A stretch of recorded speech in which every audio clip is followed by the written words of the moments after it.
The battle for the vice president post has shifted focus down south after a Tamilian, Mr. Radhakrishnan, being put up by the Bharatiya Janata Party and the NDA.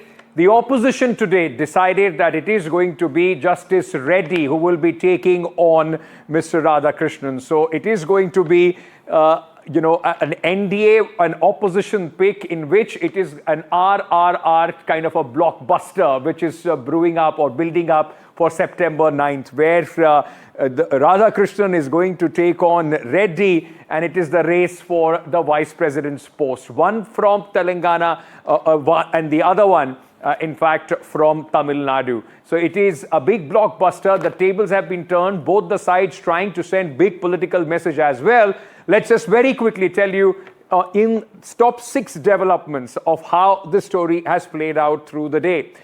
Opposition today named Sudarshan Reddy as vice president pick. Noted jurist, has been a judge in the Supreme Court as well. Now, former Supreme Court judge Mr. Reddy is from Telangana. So Tamil Nadu was the choice for the NDA. Telangana is where the opposition candidate comes from. Development number 3 on this. Opposition balanced both TMC and DMK conditions. TMC wanted somebody non-political. DMK wanted either a Tamilian or somebody from South. And that is exactly what they have found in Mr. Reddy. Then, of course, the TDP has already announced that they are going to back the NDA pick. They say the NDA stands united. When the BJP tried to put the DMK, in the spotlight in a corner by picking a Tamilian and asking them whether they will support them, the same question is being asked by the opposition of the TDP, YSRCP and the BRS, whether they are going to support somebody from Telangana. Telugu is somebody that they are going to in fact support. Now, NDA candidate has garnered support of the YSRCP as well, which announced their support to the candidate yesterday. Is there going to be a rethink? That remains the big question. And development number 6 on this story, the KCR's BRS is yet to decide who are they going to support. If they go with the BJP, then of course they would be, the opposition will call them the B team of the BJP. And if they abstain, then they will look like as if they are making sure that a person from Telangana, his position, his chances get weakened in this race. Now, it's as I said, both the sides, NDA and the India Alliance, both have, in fact, picked up candidates from South. So it's a southern battle which is brewing up, hot southern battle. NDA candidate C.P. Radhakrishnan, 2-time MP from Coimbatore in Tamil Nadu. On the other hand, it's B. Sudarshan Reddy, former Supreme Court judge who hails from Telangana. Then let's just also give you a sense about the numbers, how they are stacked for this battle. 786 is the joint strength of the Lok Sabha and the Rajya Sabha for this elections. The MPs are the ones those who are going to vote as far as the vice president is concerned. Now, this is the total strength, 786, where NDA and UPA and I beg your pardon, the India Alliance, where do they stand as far as these numbers are concerned? On your screens also visuals of Mr. Reddy, the opposition candidate, some fresh shots of him possibly arriving in the national capital. Let me very quickly also keep going on with the numbers. 394 is the majority as far as these numbers are concerned. So 394 is the majority mark where the NDA support is concerned. 422 Lok Sabha and Rajya Sabha members support the candidate of the NDA as of now. For the opposition, the number for the India Alliance, the number is 313. And at this moment, this 313 plus 12 of the Aam Aadmi Party, it goes to about 325, which is less than the numbers, the total numbers that are required for a victory. 3 Lok Sabha and Rajya Sabha members of the BRS are undecided. We'll also have to wait for what happens with the BJD as far as their numbers are concerned. At this moment, the numbers with the opposition candidate, with the NDA candidate. All right, I think, can we just up that audio? All right, we'll try and see if we can get you that reaction, from where Mr. Reddy is speaking at this moment. Tomorrow, of course, remember, All right, let's just listen in. To all the parliamentarians, irrespective of the party affiliations.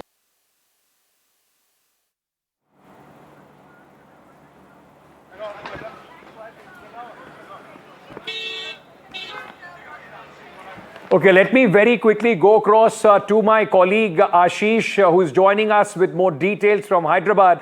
Ashish, you spoke to Justice Reddy earlier, was quite confident, though as we showed, the numbers are stacked against him. He has appealed to both the YSRCP and other political parties to also support him. What are you picking up from the parties in Telangana and Andhra Pradesh as far as candidature is concerned? Ankit, interesting development from Hyderabad. We are right now at Chief Minister Revanth Reddy's house. He just held a press conference and clearly said, and he in fact appealed and requested all the political parties which are from twin Telugu state of Andhra Pradesh and Telangana to listen to their conscience and then vote in favor of a Telugu candidate, a Reddy candidate, which India Alliance has now fielded. So clearly, Congress and in particular Revanth Reddy, the Chief Minister of Telangana, along with his whole bunch of cabinet minister and state party president, they held a press conference. They said that the Sudarshan Reddy was the person whose government of Telangana appointed him as the expert committee chairman, which recommended 42% OBC reservation in the state, and based on that recommendation, the Telangana Congress government has now appealed to the central government to approve 42% OBC reservation here. So one side, Congress party here in Telangana, they say that this person, that Mr. Reddy, is, though he is not OBC, but he is he is advocating for OBC. So one thing that the Revanth Reddy and the Congress party of Telangana is appealing to. Second thing, that Revanth Reddy and entire Congress party is saying that while appealing to TDP as well as YSR Congress party, both the neighboring state party of Andhra Pradesh, that they should in fact listen to their conscience and support to India Alliance candidate, a person who is coming from a Telugu state. They in fact, Revanth Reddy, Chief Minister, also gave the example of late Prime Minister P.V. Narasimha Rao's election. When he was elected as Prime Minister, he contested a by-election from Nandyal, and then N.T. Ramarao, the chief of Telugu Desam party, he extended his entire support to Congress candidate P.V. Narasimha Rao, and P.V. Narasimha Rao got elected. So he is making all the gesture and appealing YSR Congress party as well as TDP to support the India Alliance candidate. Another interesting angle to this also would be where the BJD goes, because it is also one of the undecided parties, and whether the opposition, of course, at this moment it seems an uphill task for the opposition to win the post of the vice president. Can there be a surprise on the day of the election? That is going to be very, very interesting. Let's listen in once again to what Mr. Reddy said as he arrived in the national capital.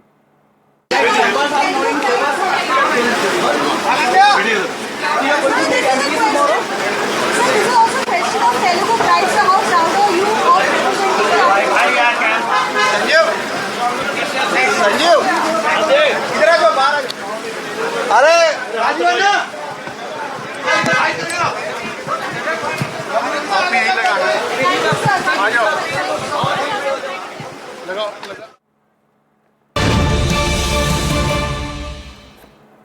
Meanwhile, Telangana Chief Minister Revanth Reddy has appealed for the Telugu parties to support the opposition candidate. He has taken a swipe and a pot shot at Chandrababu Naidu, also along with KCR and Asaduddin Owaisi. He has sought support for Mr. Sudarshan Reddy, Justice Sudarshan Reddy, who is the opposition candidate. Let's listen in. जब Congress party Telangana में जाति गणना के independent expert committee chairman is justice Sudarshan Reddy, उनके सुझाव से हम लोग 42% रिजर्वेशन कैबिनेट में पास किए और असेंबली में भी चर्चा किए, पास किए। वो 2 बिल आज राष्ट्रपति जी का पेंडिंग है। दूसरी तरफ जो एनडीए संविधान के खिलाफ, संविधान को बदलने के लिए आरक्षण को हटाने के लिए ओबीसी रिजर्वेशन 42% रोककर ओबीसी को अन्याय करने के लिए जहां पर कोशिश कर रहा है, उनके उम्मीदवार राधा कृष्णन पर justice Sudarshan Reddy independent expert committee chairman for OBC, उनका जाति नहीं है, उनका निर्णय ओबीसी पक्ष में है। इसीलिए आप सब लोगों से, जितने लोग ओबीसी के पक्ष में खड़ा कर रहना चाहता है, सुदर्शन रेड्डी के साथ जोड़ना है। All right, so the Chief Minister of Telangana making an appeal, also in fact saying that if you want to stand with the OBCs, then support Mr. Reddy. Now, interestingly, Mr. Reddy is not an OBC himself, he's come from the upper caste community from Telangana. On the other hand, the BJP has chosen Mr. Radhakrishnan, who is an OBC. So the fight also going on the caste lines as well. Let me go across to my colleague, Vasudha Venugopal, who's joining me at this moment on the broadcast. Vasudha, it's also brewing an interesting fight as far as the caste combinations is concerned. One aspect, of course, is the southern fight, the south versus south, Tamil Nadu versus Telangana in that aspect. And now Revanth Reddy, appealing on behalf that he has been somebody who has worked for the OBCs, though not an OBC himself, against an OBC candidate, also sends political message. That's right, Ankit. In fact, the BJP has always used constitutional posts to promote the idea that there needs to be social inclusion, there needs to be representation to all sections of the society, especially those from deprived sections, which is why we have a Draupadi Murmu who comes from the ST community. We also had Jagdeep Dhankar, who came from the Jat community, which is also OBC in certain states. And when it came to, of course, Mr. C.P. Radhakrishnan, he's an OBC from Tamil Nadu. The previous two vice presidents, Sarvapalli Radhakrishnan and Dr. Venkatraman, were both Brahmins, and clearly in Tamil Nadu that is being eyed very closely by the BJP. It is a lot of non-Brahmin politics that plays out, and that is the essence of the DMK as well. So by placing an OBC candidate, somebody who comes from the Gounder Velalar community, same as Edapadi Palanisamy, and also a community that has never been in some ways attracted to the idea of Dravidian self-respect movement, a community that's often seen as pious and more prone to understanding Hindutva. So clearly, I do think that it is a very important strategic move by the BJP to place somebody like CPR. And of course, now that the opponent is not a Tamilian, the DMK finds itself in a bind. But clearly, in Tamil Nadu, more than Tamil pride, it is the self-respect and then the kind of autonomy of the state over center. That's the sentiment that counts more. So clearly the DMK doesn't see this more as a political problem, but of course even for the Telugu parties, the fact that they've reiterated their support for the NDA candidate seems to show that both TDP and YSRCP seem to have made up their minds. I think there was an attempt from both sides to turn the tables on each other, try and force some divisions as far as the votes are concerned, but it seems politically, the political parties, whether it's from Telangana or from Tamil Nadu, their calculations, they are standing fast with their partners rather than getting swayed as far as the Tamilian pride or the Telugu pride narrative is concerned. Vasudha, thank you for joining me at this moment. Suman C. Raman, political analyst, noted political analyst, is joining me at this moment. Thank you so much, Mr. Raman, for speaking to us. We spoke about when the NDA candidate was announced, now the turn of the opposition. They have announced their candidate as well. I just first want to ask you about this whole Revanth Reddy thought it fit that he needs to come and reiterate that though he's from an upper caste, but he has worked for the OBCs. Do you see that underlining this election as well? Some sort of a political messaging on the larger scale, while the BJP has an OBC candidate and the Congress has chosen a candidate from the upper caste? Yeah, I am a little surprised that they went with a candidate from the upper caste, and Reddy is a dominant caste in Andhra and Telangana. So in that sense, is a little surprising. The second part is one knew that this was not going to be a heavyweight candidate because for almost all practical purposes, the candidate is going to lose. So we knew that yesterday, for instance, there was the names of Mr. Mailsamy Annadurai, the scientist who was. I'm sorry, I'm interrupting you here. Can we just fix that audio of yours because there is some rustling sound that we are getting, on air. Can we just, all right, what we'll do, we'll quickly fix that and we'll get Mr. Raman back. But as he was saying, what is the contest? Because numbers at this moment seem to be stacked against the opposition candidate. But what is the larger messaging that the opposition wants to go with? That's the big question. Have they just got him as a face saver from South India, or is the opposition aiming at a larger message? Because remember, the electoral test at this moment, even after the vice president election, is going to be in Bihar. None of the, neither the NDA nor the opposition have done anything or put up a candidate as far as Bihar is concerned. Though the NDA could say that we have an OBC candidate and possibly that is the appeal that they would make or could have in Bihar. On the other hand, the upper caste is usually seen as strongly with the NDA and the BJP in the state of Bihar. Can that happen as far as the messaging goes for the opposition as well? But it is going to be very, very interesting. On this, let's before we get Mr. Raman back, let's just listen into some reactions, political reactions on Mr. Reddy being chosen as the opposition candidate. Sri B. Sudarshan Reddy Garu is one of the India's most distinguished and progressive jurists. He has had a long and eminent legal career. It is not just a battle, it is an ideological battle. We are opposing the BJP candidate, and this is a divisive politics which they've been trying to propagate in this country.